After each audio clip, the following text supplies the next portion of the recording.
Olis, ¿cómo andan? Aparezco y vamos a estar charlando sobre los libritos que leí en el mes de septiembre. Creo que fue uno de los mejores meses de lectura en cuanto a cantidad, no calidad, porque la verdad es que fue un mes de libros bastante irrelevantes para mí en algún sentido. No todos, pero la mayoría. Leí como 41 o algo así. Lo voy a poner bien en algún lugar, no sé si en la portada o en el título o algo así. Pero bueno, sin más charla, vamos a empezar.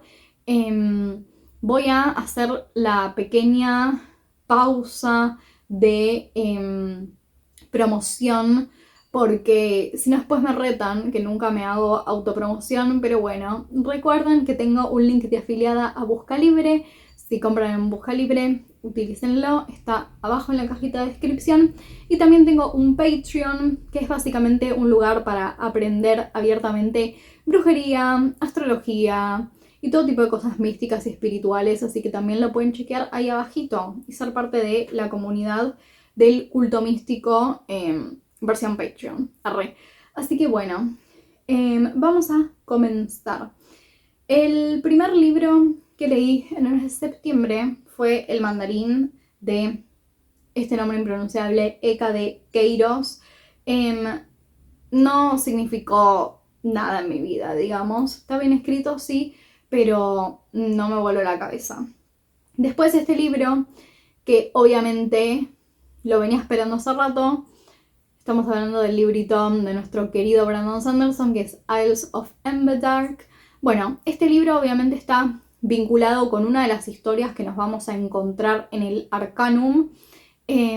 Así que, bueno, yo no me puse a leer esa historia porque sí la recordaba, pero igualmente el señor Brandon Sanderson creó en casi toda la primera parte del libro como una especie de recapitulación muy ingeniosa por si vos no leíste el Arcanum del Cosmere y simplemente querés leer este libro, así que no es necesario que hayas leído esa historia particular que es Sixth of Dusk. No es necesario que hayas leído esa historia en español como es El sexo del ocaso o algo así. No es necesario que lo hayas leído porque Brandon Sanderson básicamente te recapitula todo en el libro.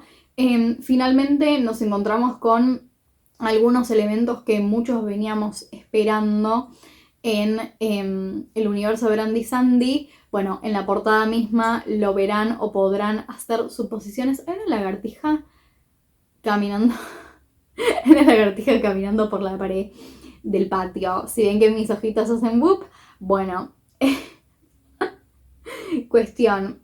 A mí lo que me pasó con este libro, teniendo en cuenta que sí es Cosmere y todo eso, no me voló la cabeza para hacer Brandy Sandy. O sea, lo que me pasó es que con las primeras páginas me súper enganché y después como que ese interés o eso que me había enganchado al inicio no se mantuvo a lo largo de la historia. Igual es un libro 3 estrellas, me gustó, es Brandy Sandy, ya sabemos que escribe bien, pero no me pasó como con, no sé, los últimos libros que salieron de él, como por ejemplo Shumi o The Frugal Wizards, que es no Cosmere, pero para mí es uno de los que más me gustó de lo que es no Cosmere o no Cosmere. No me voló la cabeza, ¿ok? Así que nada. Después tenemos este libro que me lo recomendaron por algo que yo estaba escribiendo, que es Memorias de Adriana de Marguerite Yourcenar. Todo lo que leí de ella, no, o sea, escribe muy bien, pero no, como que no conecto. Así que bueno, nada. Este libro, bueno, los siguientes ya los charlé, ya hablamos sobre ellos en el video de recomendaciones de ChatGPT. El libro de Monel de Marcel Schwab no conecté, estoy segura que debe haber cosas mucho mejores del autor, a pesar de que este libro es el más conocido de él.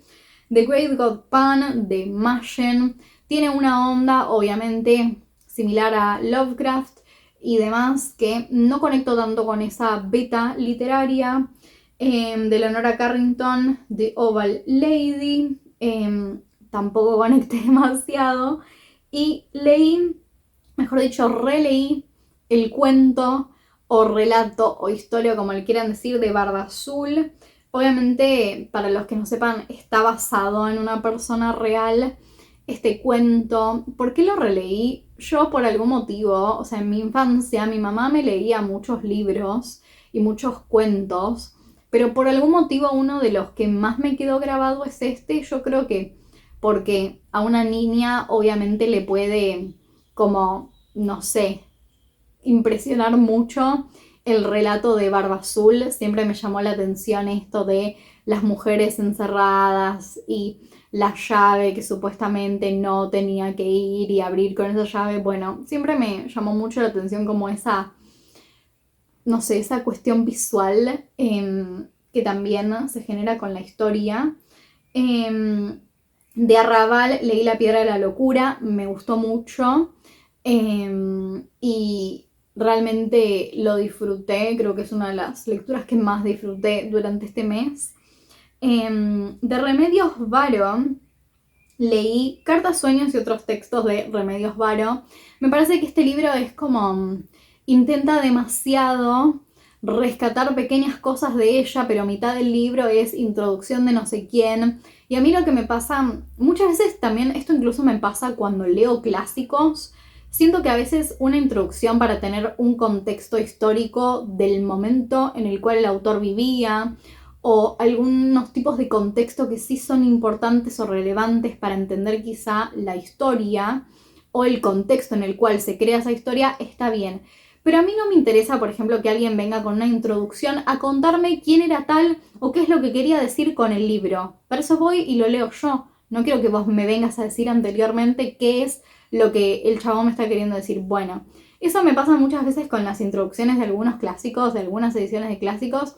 Es tipo, bueno, hay cosas que no me parecen relevantes. Prefiero filtrar yo la historia con mi propia crítica, mis propios ojos y mi propia subjetividad, no que alguien me cuente qué es lo que el autor en realidad quiere decirme. Bueno, en este caso sentí muy playo lo que es contenido puro de Remedios Varo que hay en este libro, básicamente.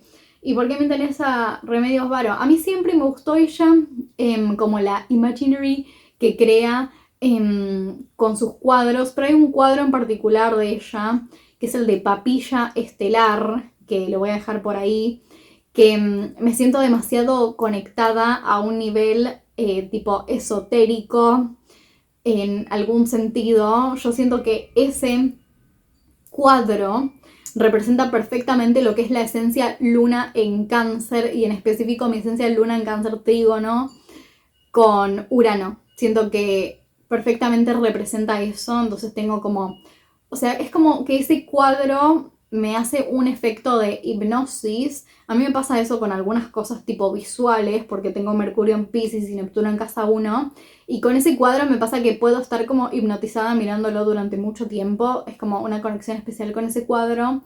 Entonces simplemente me interesa saber más de ella porque me interesa saber más de ese cuadro, pero no hay mucho más que se pueda saber que lo que se puede ver, ¿no?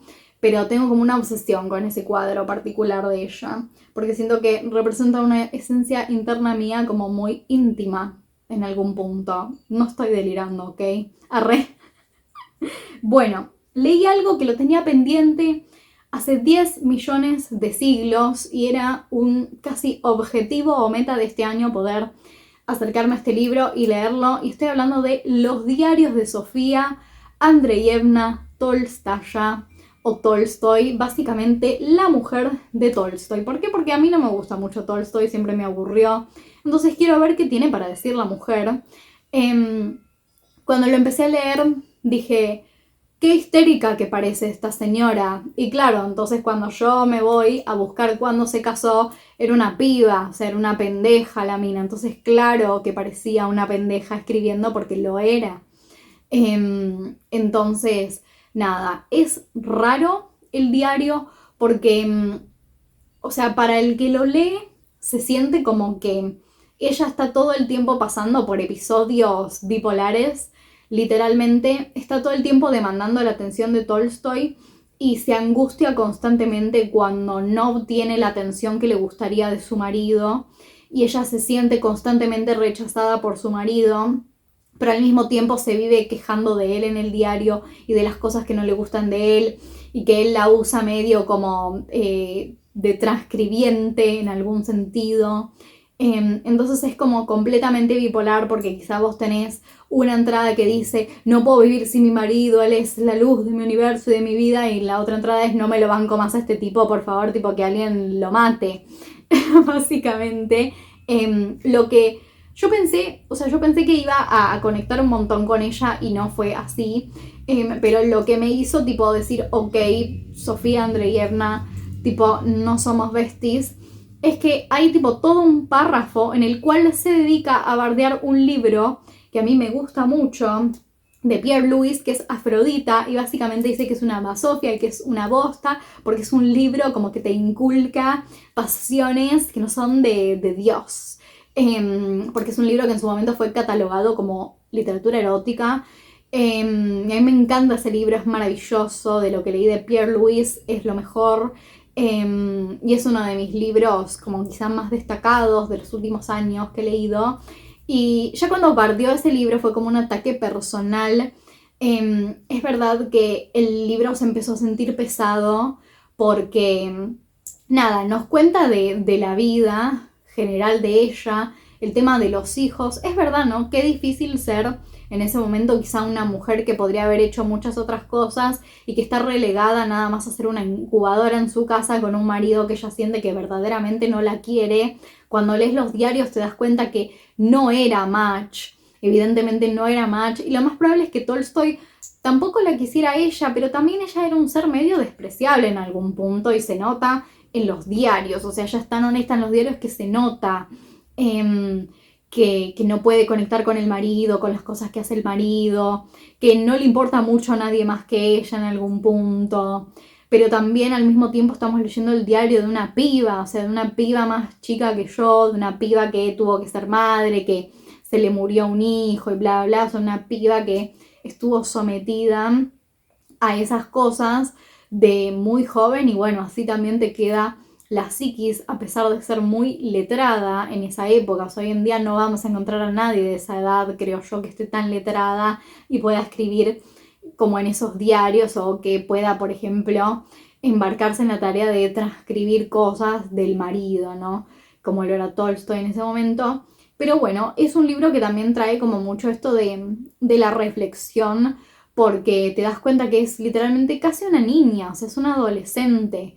Pero al mismo tiempo, qué complicado, qué complicadas que son las relaciones humanas y cómo ella lo vive, que es también terrible, porque un día lo ama al marido, otro día lo odia, las cosas que pasa con tantos embarazos, está relegada a ser una incubadora.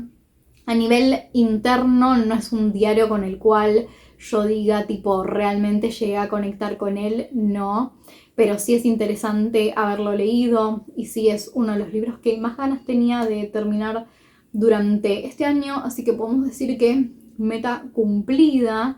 Y nada, no sé qué más decirles. Hay partes que son realmente desgarradoras, pero también lo que me pasó a mí es que yo este libro lo encontré porque vi partes que gente publicaba y así sacadas de contexto parece que Tolstoy es un hombre desgraciado, despreciable, tipo mala gente, y cuando uno lee el diario no es tan así, es mucho como ella lo siente ante algunas circunstancias, pero no es tan terrible, no es que Tolstoy tipo explotara a la mujer para que le transcribiera las cosas.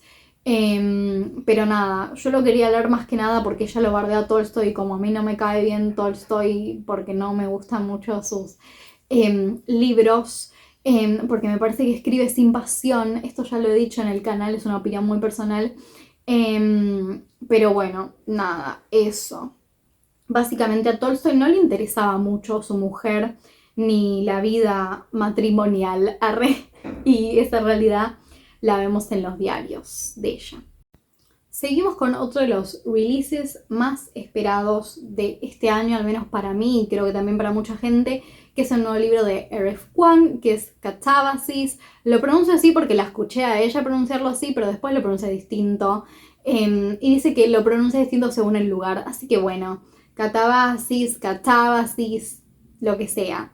Bueno, vamos a hablar un ratito de R.F. Kuang.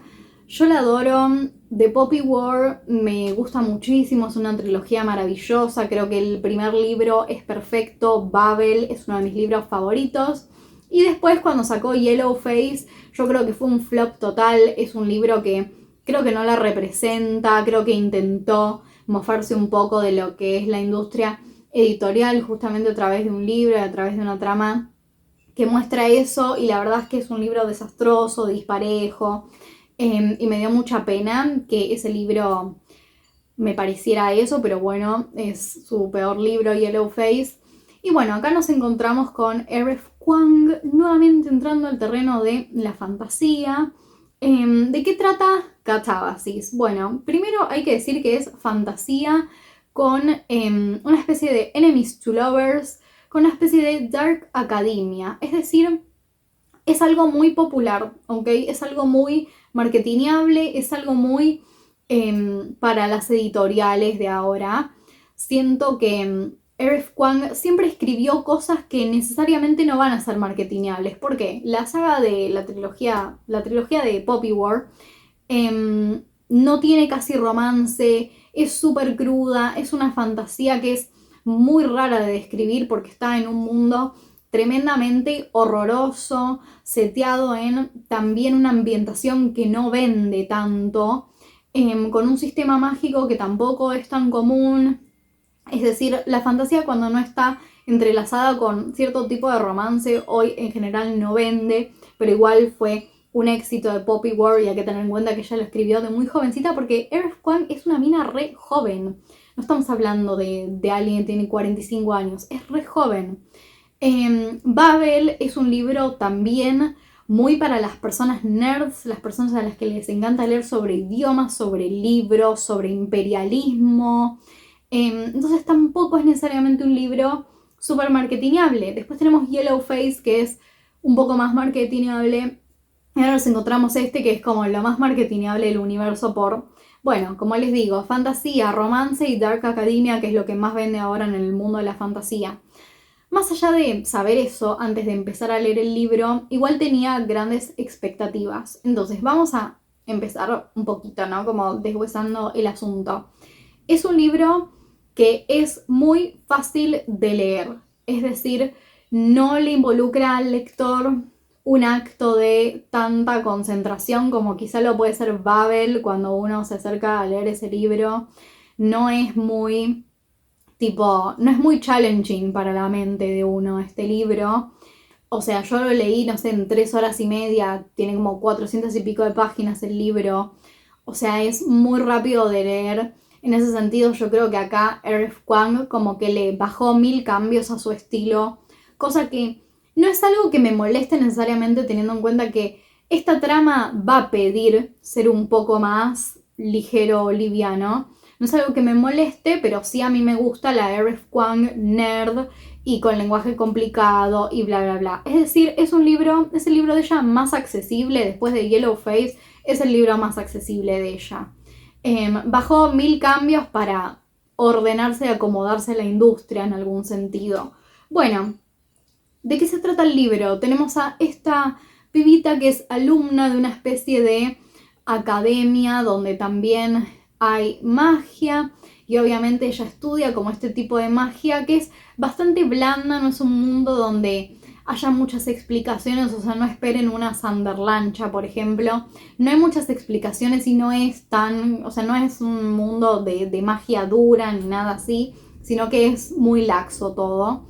Y sucede una situación que su profesor muere y en realidad muere por la culpa de ella, entonces ella está programando todo para ir a buscarlo al inframundo básicamente y pasar por los 8 círculos del infierno, porque es una especie de retelling de Dante's Inferno. Y nada, se le suma su compañero que es casi como un rival académico a ese viaje de ir por los 8 círculos del infierno buscando a su profesor para traerlo a la vida, porque en realidad es culpa de ella, lo que sucedió fue como una negligencia de ella. Y hasta ahí les voy a contar sobre el libro. Me gusta eso de la idea de, bueno, tener que ir por los círculos del infierno buscando al profesor.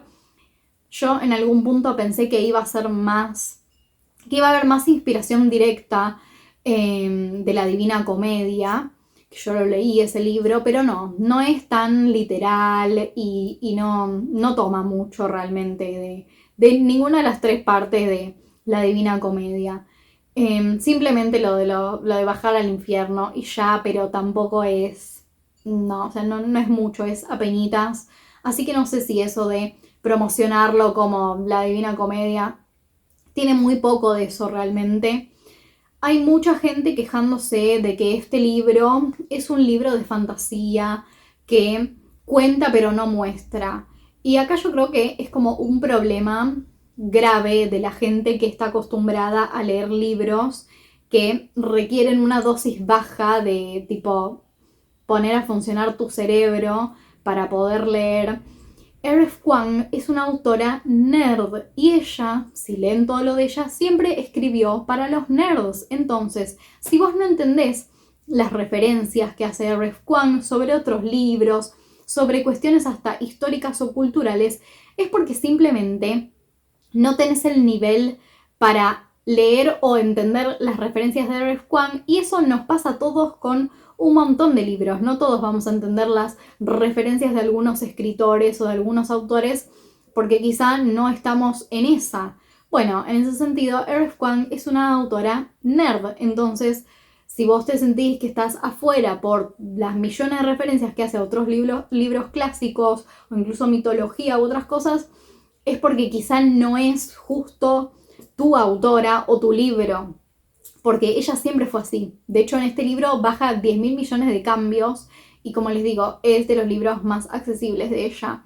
Lo que me pasó durante todo el libro es que me faltaba como esa cuota, como darks y no sé, como esa cosa que siempre tiene de ambientaciones cargadas de algo terrible y dramático, como que me faltó eso, que es algo muy de ella. Entonces, en algún sentido, como que en ningún momento me importaba en la trama si a los protagonistas les pasaba algo o si se morían.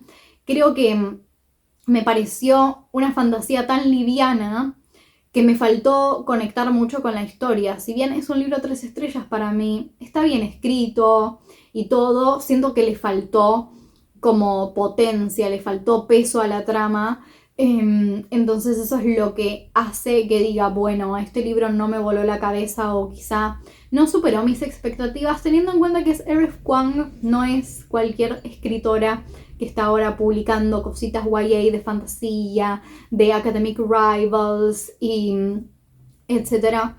Entonces nada, siento que me faltó potencia, me faltó una trama cargada con algo bien darks y bien terrible. Y nada, siento que es una novela que está bien hecha, está bien construida.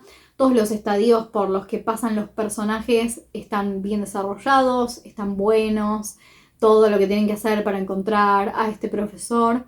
No hay huecos en la trama, pero sí me pasa que es un sistema mágico muy blando. Entonces, viniendo de otro tipo de lecturas, también eso como que, no sé, me hubiera gustado algo más desarrollado en torno a la magia. Me gustaron algunas cosas particulares que le pasan a la protagonista. El vínculo de Enemies to Lovers también me parece que está bien desarrollado, pero lo que me sigue pasando es que son personajes con los cuales no conecté si lo comparo como por ejemplo, no sé, con Rin de The Poppy War o con los personajes de Babel. Así que bueno, yo siento que es una novela que está bien, pero está mucho más adaptada a lo que vende ahora. Y nada, siento que también la gente es como muy exagerada porque empiezan a decir no, porque tiene términos matemáticos. Solo hay un momento de la novela donde se hablan de términos matemáticos que si no lo entendiste, no pasa nada. O sea, literal puedes seguir con la lectura, pero empiezan a hacer como una especie de alusión a las hipérbolas o no sé qué, que eso es algo que al menos en mi país se ve en matemática de cuarto año de secundaria. Entonces no es que estamos hablando hoy, está usando términos matemáticos imposibles de comprender para una persona normal. O sea, no es algo realmente complejo. Así que nada, tipo, yo puedo decir que Si vamos a hablar de R.F. Kuang, para mí lo mejor de ella es Babel y es lo más representativo de su literatura. Después sigue The Poppy War, después sigue este libro, Catabasis, y después sigue lo más flop de toda su obra, que es Yellowface, que es mejor dejarlo en el olvido.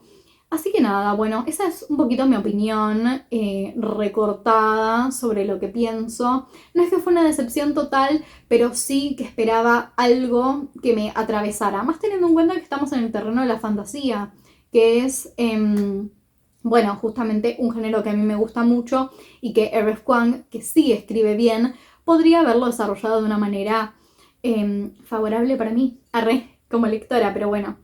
Seguimos. La Hora del Diablo de Pessoa me gustó. Tampoco con algunas cosas voy a estar tanto tiempo porque si no el video va a ser interminable. Poemas de Alberto Caeiro, que es como una de las tantas personalidades con las que escribía Pessoa. No me gustaron tanto, la verdad. Y también leí Cantares de él. No sé por qué, por algún motivo no conecto tanto con la poesía de Pessoa. Bueno, también leí Salón de Belleza y El Gran Vidrio de Mario Bellatín. A mí me pasa que a veces siento que hay como muchas coincidencias con la manera de escribir de Mario Bellatín y Lebrero, que de hecho los dos se llaman igual, como que para mi mente es como si casi fueran el mismo. Yo sé que no son el mismo, pero cuando lo leo es como que me parece que escriben muy parecido. Y justamente me pasa con Lebrero que no conecto, y con Bellatín quizá tampoco termino de conectar como me gustaría. Leí este libro horrible, que se llama Ikigai, The Japanese Secret to a Long and Happy Life. Este libro es un desastre. O sea, yo no sé quién le mandó a este señor que escriba este libro. A mí me gusta lo del Ikigai japonés porque me gusta ese gráfico que arman, que en el medio está como lo que deberías hacer en base a todos como los petalitos. Pero este libro es realmente un desastre. Hasta en un momento se pone como a hablar de dietas y como de posiciones de yoga. O sea, what the fuck. O sea, ¿qué es esto? No sé, rarísimo. Había algo particular también de este libro que me había caído mal y que dije esto es un desastre y ya pasó tanto el tiempo que me olvidé. Así que no sé qué había como cancelable, pero por algo no me gustó. Había algo que estaba mal con este libro. No sé si es que hay algún término japonés que estaba mal, pero se notaba que la persona claramente no sabía de lo que estaba hablando, no sabía absolutamente nada de la cultura japonesa. Digo, ¿por qué te pones a escribir ese libro si no sabes, bro? O sea, what the fuck, what is wrong with you? Bueno, para los que se quejan de que hablan inglés, bueno, lo lamento. Si te molesta, cerra el video, amigo. Yo leo mitad del día en inglés, entonces mi mente funciona Spanglish. No lo puedo evitar. Es así como funciona mi cerebro ya. Bueno, leí este libro que se llama Catherine Mansfield and Virginia Woolf. De nuevo me pareció como esta especie de paralelismos o demás. Faltaron cosas. Bueno, Kryptonita de Leonardo Oyola. No había leído nada todavía de Leonardo Oyola, que es uno de los discípulos de la Iseca que más trascendencia tuvo después de Selva Almada, en algún sentido, porque él publica en Penguin. Nada, cuestión, este libro es como una especie de Superman del conurbano. No es el tipo de lectura que me gusta, pero tenía el bichito de la curiosidad de saber qué escribía uno de los discípulos más conocidos de la Iseca hoy en día. Bueno, este libro, tengo una historia rara con este libro, porque yo recuerdo que este libro estaba en la casa de mis abuelos en algún momento y me llamaba mucho la atención la portada, y después yo me lo llevé a mi casa en algún momento y traté de leerlo. Yo era muy chica, traté de leerlo y lo abandoné, pero no es porque fuera de un nivel de lectura complejo, sino porque me aburrí. Y bueno, se ve que tenía algún tipo de criterio cuando era chica, porque me pasó lo mismo ahora, o sea, me reaburrí. Es un libro tipo que está todo el tiempo haciendo parábolas, tipo de New Age, a través de tipo el viaje de un pibe. Aburridísimo, muy mal escrito, no sé qué onda, pero la portada está linda. Arre. Bueno, seguimos. The Tea Girl of Hummingbird Lane de Lisa C. Bueno, como me gustaron muchos libros, dos libros de Lisa C, dije, vamos a leer todo lo que escribió ella. Así está la posibilidad de encontrar libros que me gusten este año, porque estoy como en flop de lecturas este año, si bien llevo como, no sé, 250 libros leídos o algo así. O sea, voy bien en cantidad, pero no en calidad. Arre, ayuda. Bueno, este libro es raro porque en algún sentido, si bien el setting y la ambientación es muy lisa así y está atravesado como por situaciones complejas y súper oscuras de lo que es, por ejemplo, la vida de un pueblo apartado, bla, bla, de ciertas comunidades, como que no parecía que lo hubiera escrito ella. Me pasó eso. Yo hasta ahora todo lo que leí de ella, me guste más o menos, era como que se notaba mucho que estaba escrito por ella. Y con este libro no me pasó eso. Como que tranquilamente lo podría haber escrito otra persona. Y es el que menos me gustó hasta ahora porque no pude conectar realmente con la trama a pesar de que está atravesado por, bueno, esas cosas oscuras y feas que ella cuenta sobre la vida de las mujeres en ciertos periodos históricos. Bueno, The Devil in Love de Jacques Cassot. Bueno, este libro resultó un poco irrelevante en mi momento de lectura del mes de septiembre. Bueno, este libro no me juzguen, yo tengo este problema que tengo Sol y Mercurio en casa 3, entonces soy muy curiosa con algunas cosas y a veces necesito leerlo. No les voy a decir el título, lo van a ver ahí, así no me cancela YouTube, arre con el algoritmo. ¿Por qué lees eso, Sensei Jutsu? Me dio curiosidad, vi a alguien reseñándolo en Goodreads, que es alguien que sigo en Goodreads o no sé qué, y me dio curiosidad. Entonces, básicamente, la premisa de este libro es que el chabón es una cosa delirante, ¿ok? También, tipo, o sea, lo podría haber escrito la Iseca, no porque la Iseca no era tan burdo, en ese sentido, pero va un poco por esa onda, aunque claramente no tiene el nivel literario de la Iseca, tipo, no vamos a comparar, pero podía ser desde esa onda delirante. Bueno, es un libro donde básicamente un chabón tiene una novia, que la novia tiene una Kuchi, el Sacred Yoni, está conectado con el inframundo, ¿ok? Entonces su Secret Yoni, o Sacred Yoni, es una puerta, ¿ok? Es un umbral al inframundo. Y a veces salen ruidos y monstruos del Sacred Yoni o de la Magic Kuchi.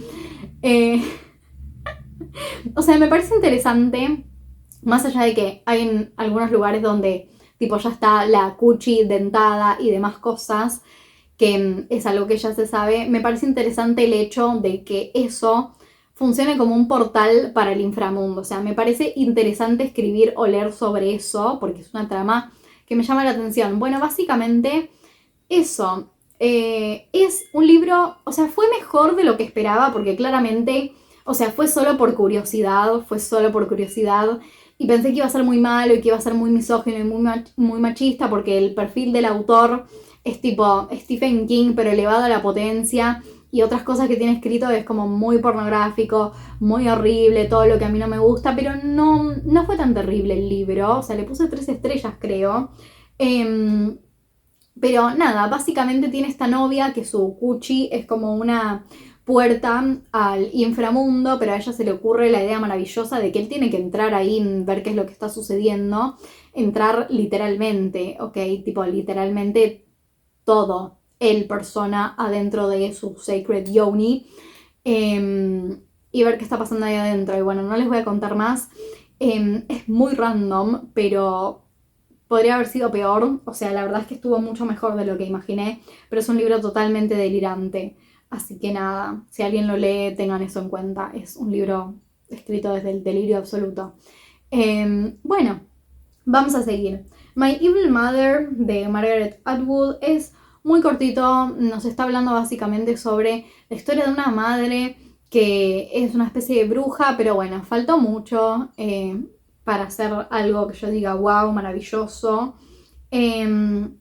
Seguimos, Bright Dead Things de Ada Limón. Poemario, aburrido. La poética de la ensoñación, aburridísimo. Breast and Eggs de Mieko Kawakami. Bueno, yo quería que este libro me guste, pero no pude conectar con él. A Woman of Pleasure de Kiyoko Murata. Este libro lo tenía en mi TBR hace bastante tiempo. Es también un historical fiction de una onda muy similar a Lisa C.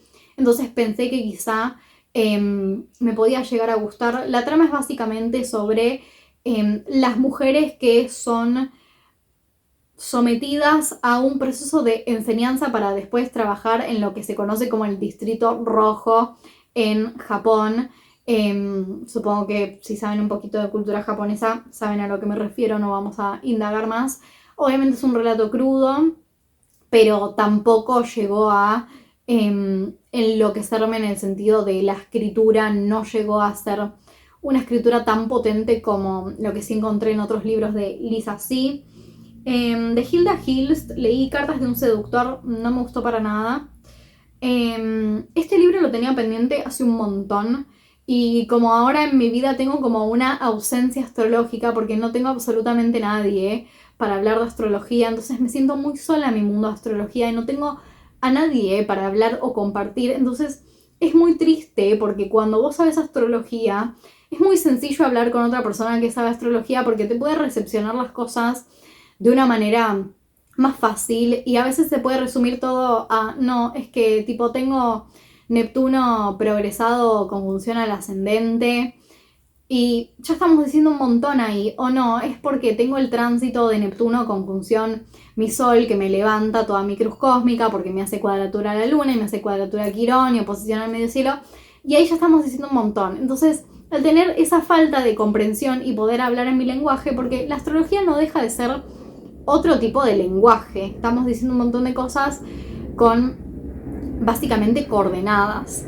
Y nada, siento como esa soledad terrible que estoy como totalmente incomprendida, literal.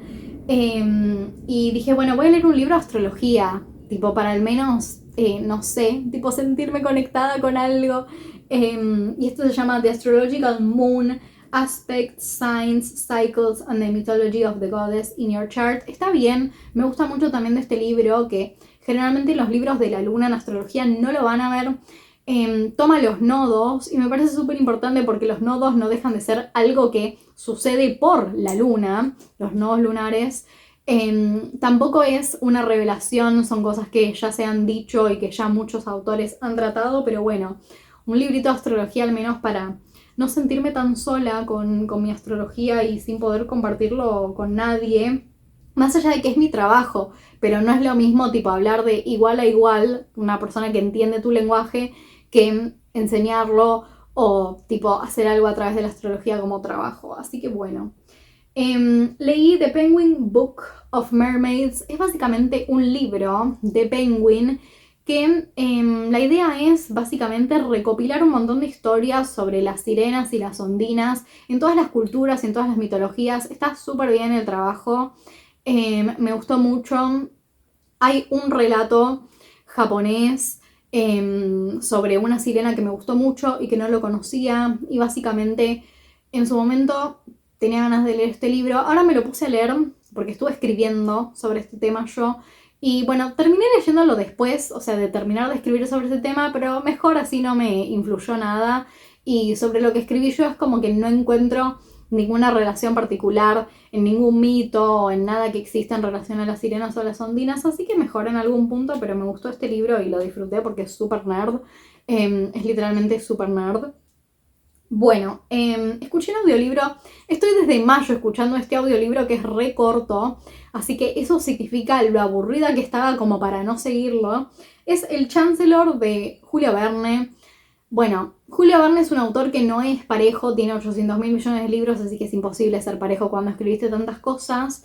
Tiene cosas que a mí me encantan, tiene otras que me aburren o que me decepcionan. Este es un relato súper crudo y horroroso sobre un barco que se está quemando y básicamente cómo todos los del barco se van muriendo a lo largo de la historia y bueno, cuáles son los sobrevivientes. Eso es el libro, está muy bien escrito, pero no es muy agradable de leer y tampoco es algo que vos digas, wow, qué revelador lo que acabo de leer o ¿Qué lectura tan satisfactoria? No, porque es bastante cruda y terrible. Bueno, Deathless. Este es un libro que no sé ni cómo apareció en mi TBR. Empezó súper bien. Dije, wow, este libro va a ser maravilloso porque está basado en el folclore ruso, si no estoy mal. Y después el libro se tornó aburridísimo. Tipo, esa es la explicación. Bueno, Bluets de Maggie Nelson, me aburrí. The Woman with the Flying Head and Other Stories de Yumiko Kurahashi. Esta autora es la misma que escribió ese relato que les contaba del libro anterior de Sirenas. En este libro no está, pero bueno, quería indagar un poquito en ella como autora.